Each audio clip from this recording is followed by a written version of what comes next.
Hello साथियों, नमस्कार। साथियों, आपका रोजगार आईटीआई अवधेश में स्वागत है। साथियों, आज की क्लास में हम बात करने वाले हैं ITI first year fitter trade theory. इसके पहले आप लोगों को पता ही है मेरे भाई कि टोटल जो है आपके 8 क्लास हो चुके हैं। जो भी साथी ऐसे हों जो पिछली क्लास को न देख पाए हों तो आप जो है चैनल के प्लेलिस्ट में जो है जाकर वहां से जो है क्लास देख सकते हैं। बाकी मैं आप लोगों से कहना चाहूंगा कि आप लोग जो है अपने मित्र के पास भी जो है क्लास को शेयर कर देना, ताकि वे भी जो है क्लास से जुड़कर अपनी पढ़ाई कर सके। और आप लोगों से एक छोटा सा निवेदन रहेगा कि जो भी साथी चैनल पे पहली बार हो, चैनल को सब्सक्राइब कर लेना, ताकि आपको आईटीआई से रिलेटेड हर अपडेट की जानकारी और आईटीआई से रिलेटेड क्लास की जो है नोटिफिकेशन आप तक पहुंच सके। तो साथियों, आइए क्लास को जो है स्टार्ट करते हैं। देखिए यहाँ पर जो है आपका पहला प्रश्न क्या कर रखा है, कर रखा है कि घुमावदार ग्रूवेज को काटने के लिए किस छैनी का जो है उपयोग किया जाता है। वेरी इंपॉर्टेंट प्रश्न है और ये 2023 की परीक्षा में जो है आपका पूछा गया प्रश्न है। जो आपका 2023 में सीबीटी परीक्षा कंप्लीट कराई गई है, वहां पर जो है यह प्रश्न पूछा गया है। फ्लैट छैनी की बात की गई है। फ्लैट छैनी की अगर हम बात करें तो ये जो आपके प्लेन सतह जो होंगे वहां पर जो है हम फ्लैट छैनी का जो है इस्तेमाल करते हैं। ठीक है, यहाँ पर देखिए क्रॉस कट छैनी की बात की गई है। क्रॉस कट छैनी जो होता है, जैसे कि आप कीवे का ग्रू काट रहे हैं तो वहां पर जो है हम इसका इस्तेमाल कर लेते हैं। यहाँ पर घुमावदार की बात की गई है तो यहाँ पर हम क्या करते हैं, हाफ राउंड नोज छैनी का जो है इस्तेमाल करते हैं। तो आंसर आपका यहाँ पर क्या बन जाएगा, डी बन जाएगा। आइए अगले प्रश्न पे हम बात करते हैं। तो देखिए आपका अगला प्रश्न यहाँ पर क्या कर रखा है, और वेरी वेरी इंपॉर्टेंट यह भी प्रश्न है मेरे भाई आपकी परीक्षा के लिए। कर रखा है कि मार्किंग का उद्देश्य के लिए उपयोग किए जाने वाले हथौड़े का वजन क्या होता है। ये जो है आपसे पूछ रखा है और इसके बारे में तो हमारे हिसाब से तो सभी को पता होना चाहिए कि मार्किंग उद्देश्य के लिए उपयोग किए जाने वाले हथौड़े का वजन क्या है, उसके बारे में जो है आपको बताना है। तो यहाँ पर आपको मैं बता दूं 250 ग्राम का जो है यहाँ पर मार्किंग उद्देश्य के लिए जो है हम हैमर का इस्तेमाल करते हैं। तो आंसर आपका यहाँ पर क्या बन जाएगा, बी बन जाएगा। आइए अगले प्रश्न पे बात करते हैं। देखिए आपका अगला प्रश्न यहाँ पर क्या कर रखा है कि विकर्ण फाइलिंग के अनुचित तरीके का प्रभाव क्या है। विकर्ण फाइलिंग के अनुचित तरीकों का जो है क्या इफेक्ट यानी कि क्या प्रभाव पड़ेगा, उसके बारे में जो है आपको यहाँ पर बताना है। देखिए अगर हम बात करें तो यहाँ पर जो है सीधे तौर पे आंसर की बात करें तो असमान फिनिशिंग सतह पैदा होगा। तो यहाँ पर तो आंसर आपका ए ही बन जाएगा। लेकिन आप ऑप्शन देखिए, सतह में जो है खरोच उत्पन्न हो जाएंगे, सतह पर उत्तलता आ जाएगी, सतह पर सही फिनिश न होना, तो यहाँ पर जो है असमान फिनिशिंग सतह उत्पन्न होगा। तो आंसर आपका यहाँ पर क्या बन जाएगा, ए बन जाएगा। आइए अगले प्रश्न पे हम बात करते हैं। तो देखिए आपका अगला प्रश्न यहाँ पर क्या कर रखा है, अगला प्रश्न कह रखा है कि वेल्डेड ज्वाइंट और कास्टिंग से अतिरिक्त धातु को हटाने के लिए किस छैनी का जो है उपयोग किया जाता है। किस छैनी का यहाँ पर हम उपयोग करेंगे, तो यहाँ पर अगर हम बात करें तो फ्लैट छैनी का ही हम इस्तेमाल करते हैं। आप लोग जब देखते होंगे जहां पर वेल्डिंग किया जाता है या जो है कास्टिंग के अतिरिक्त धातु को जो वेल्डिंग करते हैं, तो देखते होंगे कि कुछ धातु के लेयर्स जो होते हैं, बढ़ा हुआ अतिरिक्त पार्ट होता है, तो उसे हम क्या करते हैं, फाइल के द्वारा जो है घिस देते हैं। ठीक है, तो यहाँ पर फाइलिंग कर देंगे तो, या फाइलिंग नहीं कर पा रहे हैं तो हम जो है फ्लैट छैनी के द्वारा जो है हम हैमर की सहायता से जो है उसको पीट के बाहर निकाल लेते हैं। तो आंसर आपका क्या हो जाएगा, फ्लैट छैनी। आंसर आपका ए बन जाएगा। आइए अगले प्रश्न की बात करें। तो देखिए आपका अगला प्रश्न यहाँ पर क्या कर रखा है, ध्यान से देखिएगा, इस फाइल का नाम क्या है। जो फाइल आपके सामने यहाँ पर चित्र के माध्यम से दिखाया गया, सीधे तौर पे पहले तो प्रश्न को ध्यान दीजिए, इस फाइल का जो है नाम क्या है आपको बताना है। अब यहाँ पर देखिए ये फाइल का जो है आपके सामने फिगर है और इस फिगर को देखकर जो है आपको बताना है। तो ये देखकर ही पता चल रहा है कि ये कौन सा फाइल है, और मैंने आपको एक प्रश्न जो है इससे रिलेटेड करा भी चुका हूं। ये आपका जो है रोटेटरी फाइल है। तो आंसर आपका यहाँ पर क्या बनेगा, ए बन जाएगा। ठीक है, और ये स्पेशली जो है उसी साइज जैसे जिस आकार में जो है मान के चलिए फाइलिंग करना होता है, उसी स्टैंडर्ड लेवल का ही यह बनाया जाता है। तो आंसर आपका यहाँ पर क्या हो जाएगा, ए बन जाएगा। आइए अगले प्रश्न पे हम बात करते हैं। तो देखिए आपका अगला प्रश्न यहाँ पर क्या कर रखा है, अगला प्रश्न कर रखा है कि फाइल के फेस पर चाक क्यों लगाया जाता है। फाइल के फेस पे जो है चाक क्यों लगाया जाता है, ये जो है आपसे पूछ रखा है कि आखिर जो है हम उस पे चाक का जो है इस्तेमाल क्यों करते हैं। देखिए यहाँ पर पहला कर रखा है कि अत्यधिक दबाव को कम करने के लिए। अत्यधिक दबाव को कम करने का मतलब यह है कि जब कभी भी आप फाइलिंग करते हैं तो उस पर एक फोर्स जनरेट करते हैं या प्रेशर देते हैं, उसी की बात की गई है कि अत्यधिक दबाव को जो है कम करने के लिए, ऐसा नहीं किया जाता। ठीक है, आइए अगले ऑप्शन को देखते हैं। यह देखिए आपका अगला क्या कर रखा है कि चिप हटाने की दर को बढ़ाने के लिए, यहाँ पर चिप की हटाने की जो है दर यानी कि गति उसकी तेजी हो चिप हटने के लिए, ऐसा भी नहीं होता है। यहाँ पर जो है पेनिट्रेशन और फिनिंग को कम करने के लिए। ठीक है, तो यहाँ पर जैसे कि आप देखते होंगे जो फाइल के दांते होते हैं, तो वहाँ पर जब ऑलरेडी पहले से ही चाक भरा होगा उन दांतों में, तो ये दांतें जो है ज़्यादा जो है कट नहीं कर पाएंगी। तो आंसर आपका यहाँ पर क्या होगा, सी बन जाएगा। ठीक है, आइए अगले प्रश्न पे हम बात करते हैं। तो देखिए आपका अगला प्रश्न यहाँ पर क्या कर रखा है, अगला प्रश्न आपका कह रखा है कि फाइन पिच हेक्सा ब्लेड का उपयोग क्या है। फाइन पिच हेक्सा ब्लेड का उपयोग क्या है, इसके बारे में जो है आपको बताना है। यहाँ पर अगर हम बात करें तो देखिए पहला ऑप्शन आपका करा कि मुलायम धातु को काटने के लिए, मुलायम धातु को काटने के लिए भी हम इसका इस्तेमाल करते हैं। ठीक है, अगला करा कि हाई स्पीड स्टील को काटने के लिए, ऐसा नहीं होता कि ये हाई स्पीड स्टील को काटने के लिए, हाई कार्बन स्टील को काटने के लिए यह जो है आपका कंड्यूइट एंड और अन्य पतली ट्यूबों को जो है हम क्या करते हैं, काटने के लिए इस्तेमाल करते हैं। तो यहाँ पर आंसर आपका क्या बन जाएगा, आंसर आपका यहाँ पर डी बन जाएगा। ठीक है, आइए अगले प्रश्न पे हम बात करते हैं। तो देखिए आपका अगला प्रश्न यहाँ पर क्या कर रखा है कि यम 10 इंटू 1.25 के लिए टैप ड्रिल साइज की गणना कीजिए।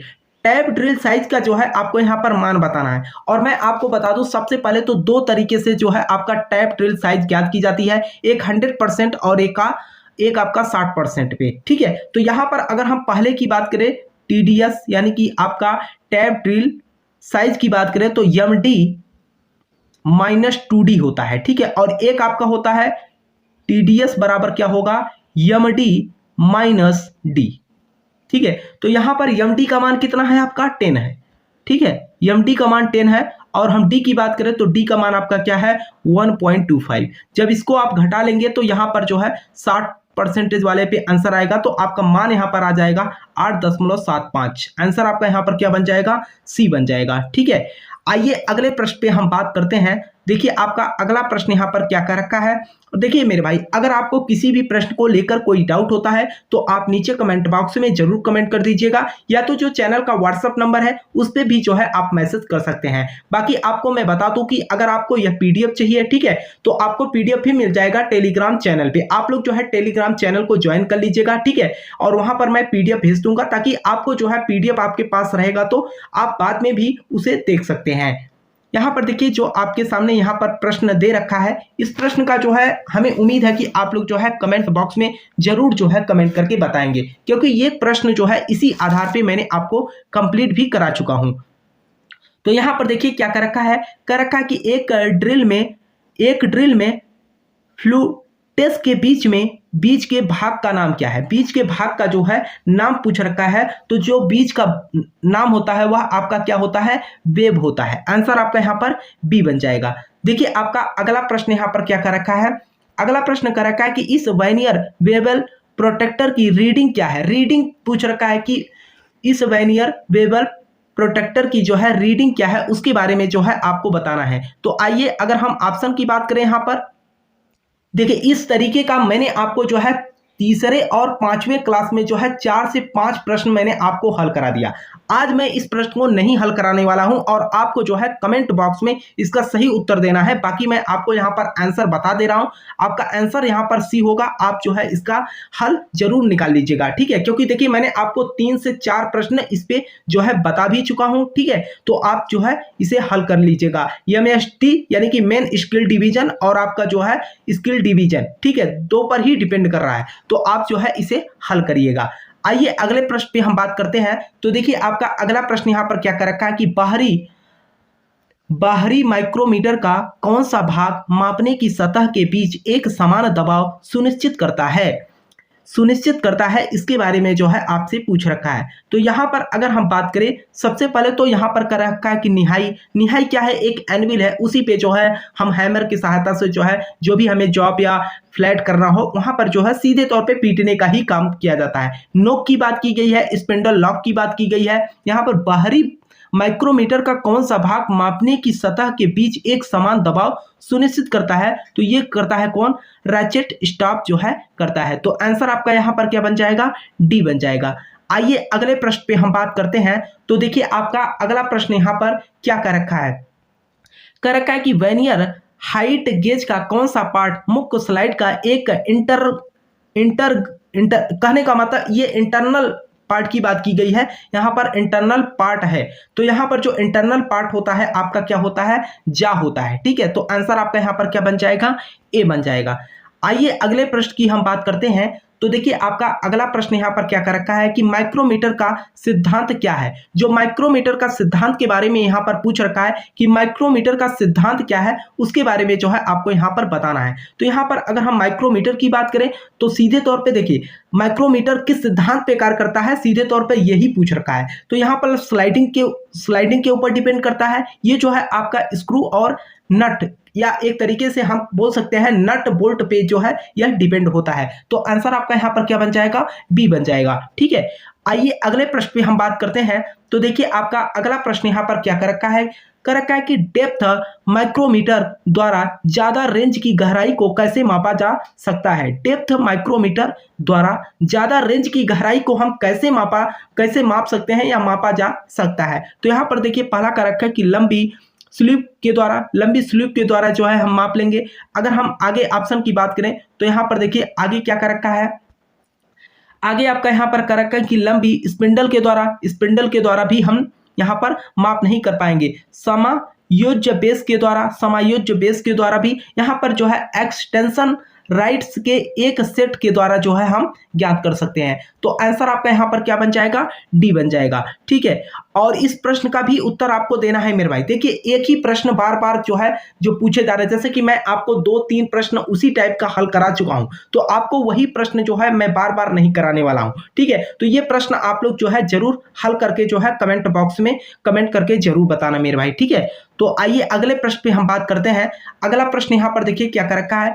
मापने के दौरान बेबल प्रोटेक्टर का कौन सा हिस्सा इंक्लाइंड सतह के कांटेक्ट में होता है? इंक्लाइंड सतह के कांटेक्ट में होता है, ये जो है आपसे पूछ रखा है। तो यहाँ पर अगर हम बात करें प्रोटेक्टर की बात की गई है, तो आपको डायल के टिक्स के ब्लेड जो होता है इसी में जो है आपका कांटेक्ट बना के रखता है। तो आंसर आपका यहाँ पर क्या हो जाएगा? सी बन जाएगा। ठीक, आइए अगले प्रश्न पे हम बात करते हैं। तो देखिए आपका अगला प्रश्न यहाँ पर क्या कर रखा है? कर रखा है कि ड्रिलिंग मशीन में कौन सा भाग विभिन्न गति प्राप्त करने के लिए है? ड्रिलिंग मशीन में कौन सा भाग विभिन्न गति प्राप्त करने के लिए, जो विभिन्न गति की बात की गई है, आप लोगों ने जो है ड्रिलिंग मशीन देखा होगा, तो उसमें जो है एक पुल्ली लगी होता है, और जो पुल्ली होता है आपका स्टेप अप और स्टेप डाउन पुल्ली होता है। तो यहाँ पर देखिए जो आपसे कह रखा है कि फ्लैट पुल्ली की बात की गई है, जॉक पुल्ली की बात की गई है, यहाँ पर स्टेप पुल्ली का जो है हम इस्तेमाल करते हैं। तो आंसर आपका यहाँ पर क्या बन जाएगा?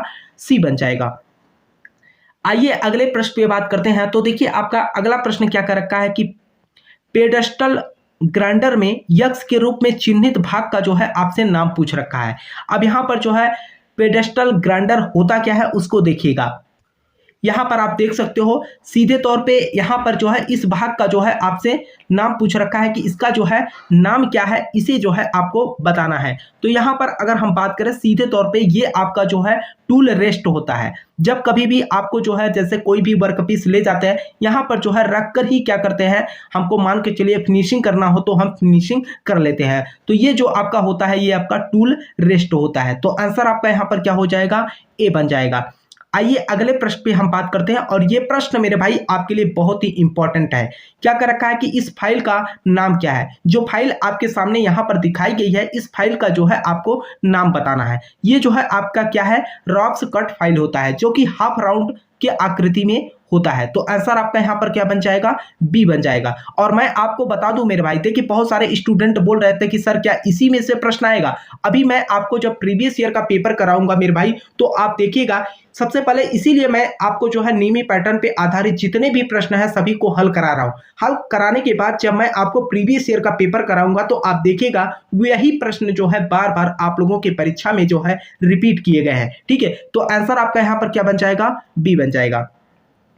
देखिए आपका अगला प्रश्न यहाँ पर क्या कर रखा है?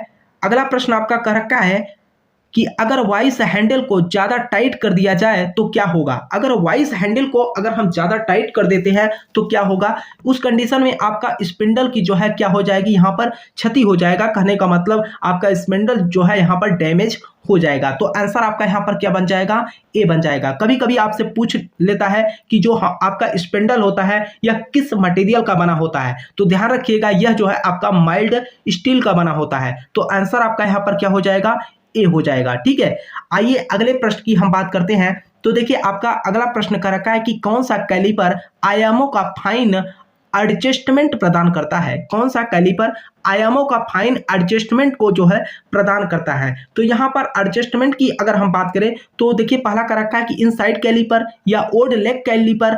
अगले ऑप्शन की अगर हम बात करें तो देखिए आपका अगला ऑप्शन यहाँ पर क्या कर रखा है, कि यहाँ पर आउटसाइड कैलिपर। तो यहाँ पर जो है स्प्रिंग जॉइंट कैलिपर का हम इस्तेमाल करते हैं। तो आंसर आपका यहाँ पर क्या हो जाएगा, डी बन जाएगा। ठीक, आइए अगले प्रश्न पे बात करते हैं। तो देखिए आपका अगला प्रश्न कर रखा है कि बड़े क्रॉस सेक्शन एरिया को काटने के लिए किस मेटल कटिंग सा का उपयोग किया जाता है। बड़े क्रॉस सेक्शन एरिया को काटने के लिए किस मेटल कटिंग सा का जो है यहाँ पर उपयोग करते हैं। अगर हम उपयोग की बात कर रहे हैं तो यहाँ पर जो है जैसे पावर सा की बात की गई है, कंटूर सा, यहाँ पर जो है हम सर्कुलर सा का जो है प्रयोग करेंगे। तो आंसर आपका यहाँ पर क्या बन जाएगा, सी बन जाएगा।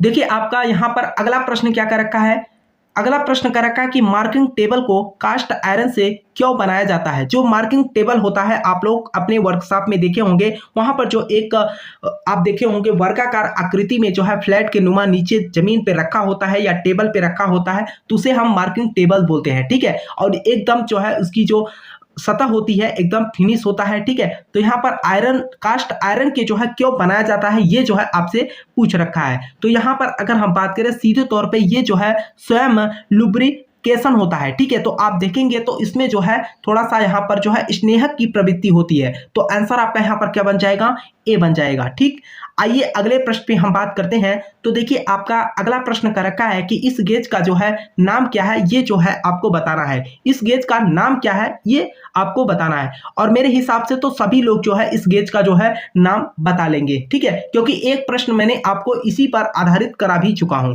तो यहाँ पर देखिए आपका देखिए पहला क्या कर रखा है कि bevel gauge, angle gauge, surface gauge, ये जो है आपका क्या होता है, यूनिवर्सल बेवल गेज है। तो आंसर आपका यहाँ पर क्या बन जाएगा, डी बन जाएगा। ठीक, अगला प्रश्न देखिए आपका क्या कर रखा है, अगला प्रश्न आपका कर रखा है कि किस फाइल का उपयोग डाई और मोल्ड के निर्माण के लिए उपयोग किया जाता है। किस फाइल का उपयोग डाई और मोल्ड के निर्माण के लिए जो है हम यहाँ पर उपयोग करते हैं। उपयोग की बात करें तो यहाँ पर जो है हम रोटेटरी फाइल का जो है इस्तेमाल करते हैं। तो आंसर आपका यहाँ पर क्या बन जाएगा, ए बन जाएगा। ठीक है, आइए अगले प्रश्न पे हम बात करते हैं। देखिए यहाँ पर जो अगला प्रश्न आपका यहाँ पर कह रखा है कि फाइलों के दांतों के बीच फंसी धातु को चिप्स को हटाने की विधि क्या है। जैसे कि आप फाइलिंग कर रहे हैं, फाइलिंग करते समय आप जानते हैं कि फाइल में जो है छोटे छोटे जो है धातु के चिप्स जो है उसी में फंस जाते हैं। तो उस कंडीशन में जो है पूछ रखा है कि फाइलों के दांतों के बीच में से फंसी धातु की चिप्स को हटाने की विधि क्या है, किसके द्वारा जो है हम जो है उसे बाहर निकालते हैं। तो यहाँ पर देखिए ब्रश के द्वारा, वायर ब्रश के द्वारा जो है हम क्या करते हैं, चिप्स को बाहर निकालते हैं। और यहाँ पर कॉपर स्ट्रिप के द्वारा भी जो है हम बाहर निकालते हैं, लेकिन यहाँ पर जो आंसर आपका बनेगा वायर ब्रश। ठीक है, आंसर आपका बी बन जाएगा। आइए अगले प्रश्न पे हम बात करते हैं। तो देखिए आपका अगला प्रश्न यहाँ पर क्या कर रखा है कि छोटे छोटे कार्य जिसमें फाइलिंग या ड्रिलिंग की आवश्यकता होती है उनको पकड़ने के लिए किस वाइस का उपयोग किया जाता है। छोटे छोटे कार्य जिसमें फाइल या ड्रिलिंग की आवश्यकता होती है उसको पकड़ने के लिए किस वाइस का उपयोग किया जाता है। किस वाइस का जो है हम यहाँ पर उपयोग करते हैं उसके बारे में जो है आपको बताना है।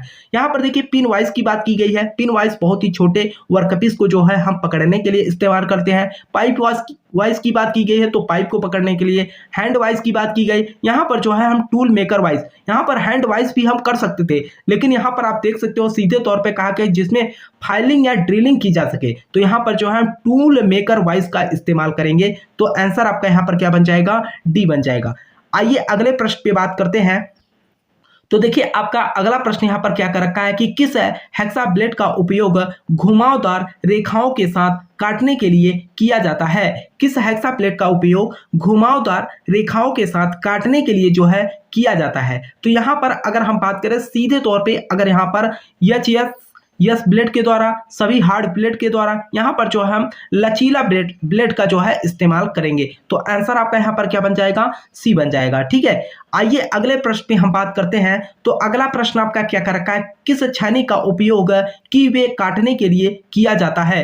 किस छेनी का उपयोग कीवे काटने के लिए जो है यहाँ पर किया जाता है। तो यहाँ पर कीवे की बात की गई है, तो यहाँ पर जो हम क्रॉस कट छेनी का जो है इस्तेमाल करते हैं। तो आंसर आपका यहाँ पर क्या बन जाएगा, बी बन जाएगा। ठीक, आइए अगले प्रश्न पे हम बात करते हैं। तो यहाँ पर क्या कर रखा है कि हथौड़े में यक्ष चिन्हित भाग का जो है आपसे नाम पूछ रखा है। यहाँ पर सबसे पहले तो हमें हैमर देखना होगा। ये हैमर तो आपका बॉल पिन हैमर है, और ये ऊपर वाला ही भाग का जो है आपसे नाम पूछ रखा है कि ये जो भाग आपको दिख रहा है इसका जो है नाम क्या है। इसका नाम जो है आपका क्या है, इसका नाम जो है आपका पिन है। ठीक है, क्या है, पिन है। तो आंसर आपका यहाँ पर क्या हो जाएगा, ए हो जाएगा। तो ये रहा साथियों आज की क्लास, और मुझे उम्मीद है कि जो है आपको क्लास समझ में आई होगी।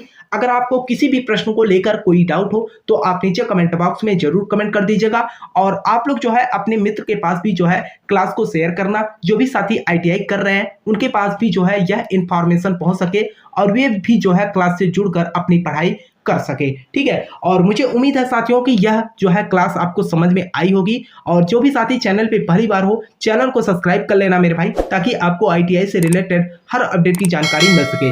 और आपसे मैं कहना चाहूंगा, जो रोजगार ITI अवधेश के नाम से टेलीग्राम चैनल है उसे भी आप लोग ज्वाइन कर लीजिएगा, ताकि जो भी PDF है उसे मैं वहां पर भेज सकूं, तो आपको जो है PDF मिल सके। ठीक है, तब तक के लिए आपसे मिलते हैं नेक्स्ट क्लास में। तब तक के लिए जय हिंद, जय भारत।